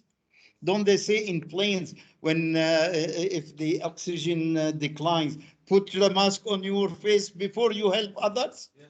So it's just okay, so that's natural. So the issue of development is not at all the issue of bankers. It's an issue of individuals and issue of governments. Individuals and governments, you may like to become richer, which is fine, and you have the right to become richer. So you invest, you may abstain for increasing your consumption tomorrow, or you may abstain for increasing your consumption in Jannah, or you may abstain because you like accumulation. Qarun liked accumulation, and he was criticized for that in the Quran. So accumulation for its own sake is wrong, but accumulation to enjoy it in the future, that's beautiful. That's not wrong. It's your own preference. Some people prefer now, some people prefer tomorrow. Of course, what is who creates development in any country? Who creates growth? Unlike what Mateen told us last time, but the 17 models of growth, none of sense, nonsense really, all of them. The reality is who makes growth?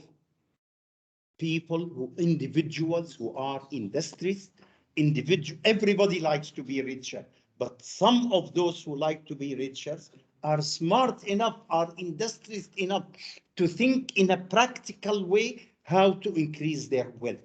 Of course, we are all talking about within the moral standard. We don't need to mention them each time. So these are individuals who have that entrepreneurial spirit, and government who will make policies and make facilities, makes enhancement in certain areas that the country believes that, which is enablement and support, not only enablement could be. So, but not bankers. To think that bankers are in charge of that, this is wrong. And worse than that, to think, say Islamic bankers should do that, not all bankers. So why Islamic bankers alone? And definitely, that's the whole idea of this here, where really we need to be reasonable. It's not, okay, it's not their job, okay? The last point is the issue of the moral dimension. Very often, like for instance, Ninhaus repeatedly says that.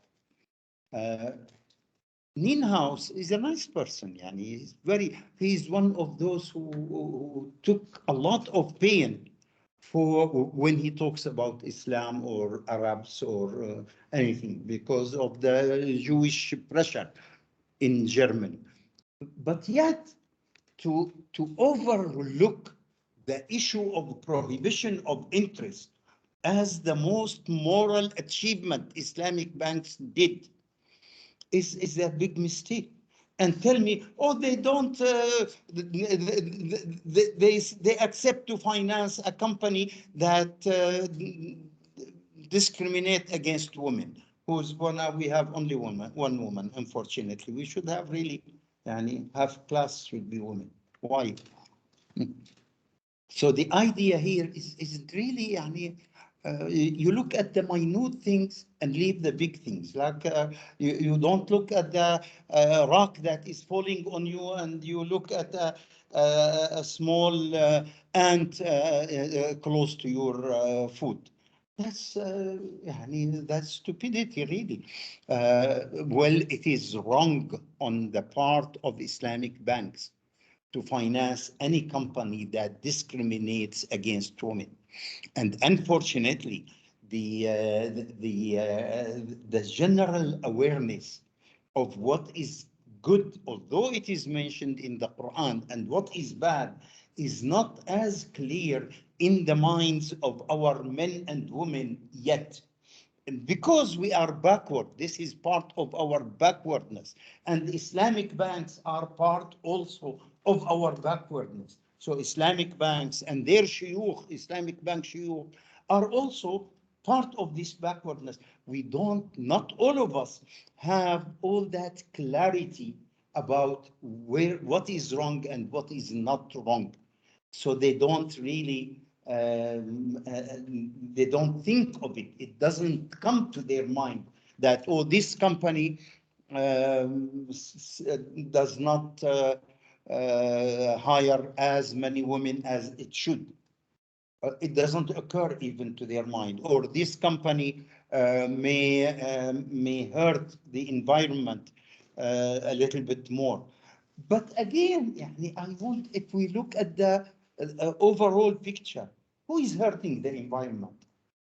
Factories in the Muslim countries today? Not really. What they are doing is less than 1% of factories in America and in Europe and in Australia. Well, those have, and China and Japan, those have to reduce the exhausting, exhaust materials that they put in the air. Not our factories. Our factories are not putting almost nothing even the wrongdoers among them. So please don't talk to me about Islamic banks financing something that hurts that may hurt environment. Don't talk about it, because they are not really. Those Americans and Europeans and Japanese and Chinese and Russians should reduce the amount of CO2 or other bad things that they put in the environment. Not those. They are doing nothing. These are really their share. I don't know. It's unbalanced. Even the Kyoto itself is not balanced in that. It should focus only. It should rather encourage factories in the backward countries to continue as they are and push more and make more exhaust also in the air and reduce there. You don't need to reduce here. It's stupid to talk about Islamic banks in environment matter. It's, what does it mean? What are they financing? They are not financing anything relative to what is being financed in America and in other the developed countries. So talking about it here, so this the unbalance in the mind is really dangerous, in my opinion. That is why, Mateen, I don't believe in your environment. I don't believe in your environment, all of it, because it does not relate to backward countries. But we have a practical example of British Petroleum, the oil slick in the sea. The ultimate loss goes to the banks. They have financed, and the environmental plenty is billions of dollars, which is suffered by the insurance companies as well as by the financial institutions. This means that environmental risk translates into credit risk. But that means that environmental risk applies to the big 10 banks in the world. None of them is an Islamic bank. And that means that environmental risk applies to America and to Europe and to Japan and Australia and China, etc. All these, but does not apply at all to Turkey or to Nigeria or to Tanzania or to Malawi or all these countries, because what they are putting in this wrong thing is nothing. They have to be prudent. They have to be proactive. No, we don't want to be prudent at this time. I don't want to be. I don't want them to be prudent. I want them to produce more now.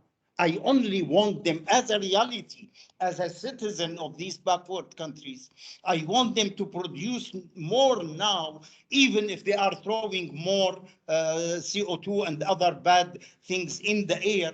But I want those Americans and those who have for 2 centuries collected all that and through all that bad things, stop it, please, for God's sake. But let us be able to breathe. Now we are not able to breathe, and you want to apply on us these criteria. Just take one example. If you are head of a government Islamic bank, I brought a proposal of, for example, 1 billion Turkish lira to a chemical factory, who everybody knows that is polluting the environment, and sooner or later they will be penalized by the environmental authorities. Will be lent to that company, right? Yes, I will. I will, because it is wrong now to stop development for these reasons. These are tools now utilized to stop development and to hinder development in the backward countries. It is a political issue. It's not really a natural issue. It's not. It is natural issue when they stop putting the 98%. If they reduce the 98% for 10% only, making them 89 instead of 98, that will be beautiful for the world. But we don't need here to reduce it. Rather, we need development here, even if it were at the expense of that. Banks' financial statement of big banks, Abu Dhabi Islamic Bank, Qatar Islamic Bank, they have included this, especially. I know, because of people like you. You only because we have convinced ourselves that we are guilty. So we have to do something. Because we convinced ourselves that we are guilty, we shouldn't. This is the issue where we should not convince ourselves we are guilty. They kept telling us, oh, this applies to everybody. No, for God's sake, apply it first there.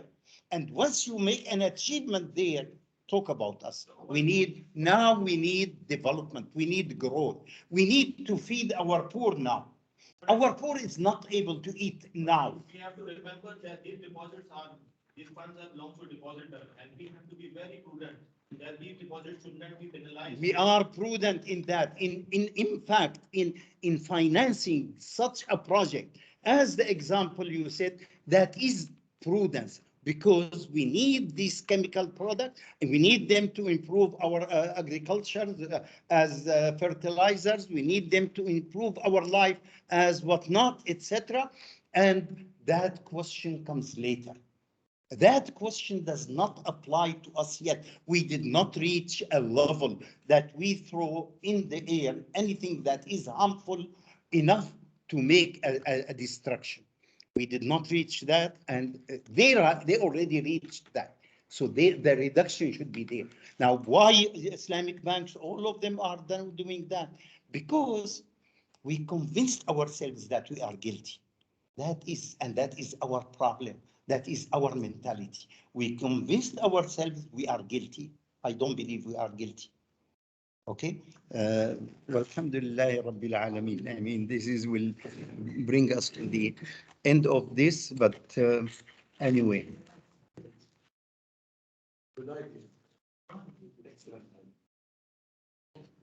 Hmm? I will send you this.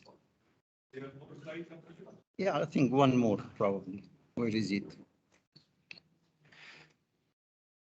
Yeah, only one more. This is the last. Professor, I have a thought. Yes. The developer's point. Mhm. You know, just as individuals, we have objectives in life. So, yes, growth and profit is one of the objectives, but looking after the poor and the needy and looking after the development of the backward is an individual responsibility of the wealthy Muslims. So just like individuals have responsibilities, even corporations, by extension, should have moral responsibilities, just like individuals.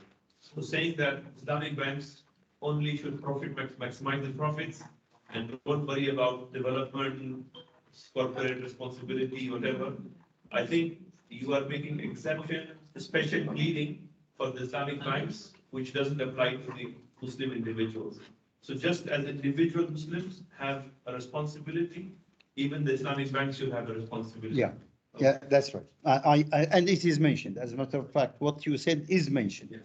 So it has to go beyond profit. I mean, Of course, everybody in the society has social responsibility, and everybody has social responsibility to the extent of its ability. So of course, if your ability is only 1,000 lira, the ability of the bank is definitely more than yours. And every one of us has that responsibility, yes, including corporate social responsibility is there. But what is wrong and very often is mentioned, you point out only Islamic banks. Instead of pointing out Islamic banks, say all banks. All banks or corporations have social responsibility. That is necessary and beautiful, and it is required in every society, poor or rich. Rather, it may be more required in the poor societies than in the rich societies, because they don't have as problem of poverty as we have.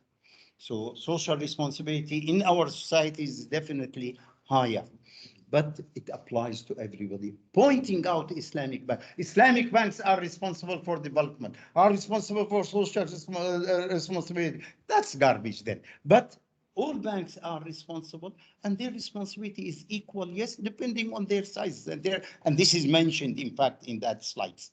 yeah, no, but practically, what should happen is there should be an allocation for the poorer sections in the form of concessional murabaha or interest-free. Good that you said it, murabaha, but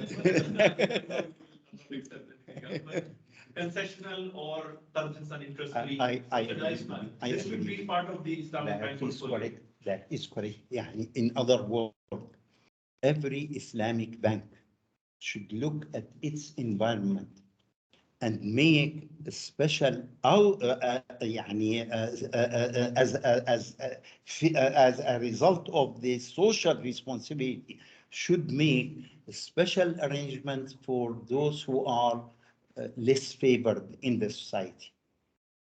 I agree with you. Which is And missing at the moment, which is missing in most of the times, but not always. Some banks do that. Like, for instance, the Islamic Bank of Bangladesh did that, and they established big project of microfinance for the poor.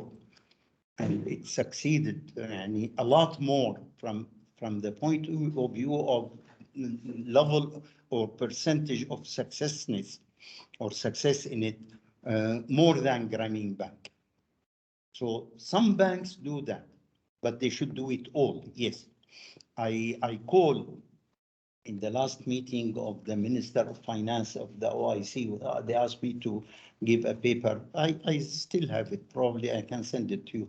I called that Islamic banks should enter now phase 2 of Islamic banking, where they localize their activities more and look at their societies and take care of the people who need their help more on مرابحة basis. Who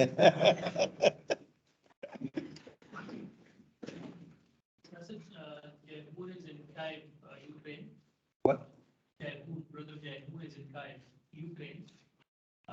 No, in Ukraine. Yeah, so he said that some way professors are able to. I know he is there. Okay, okay, I know that. Okay.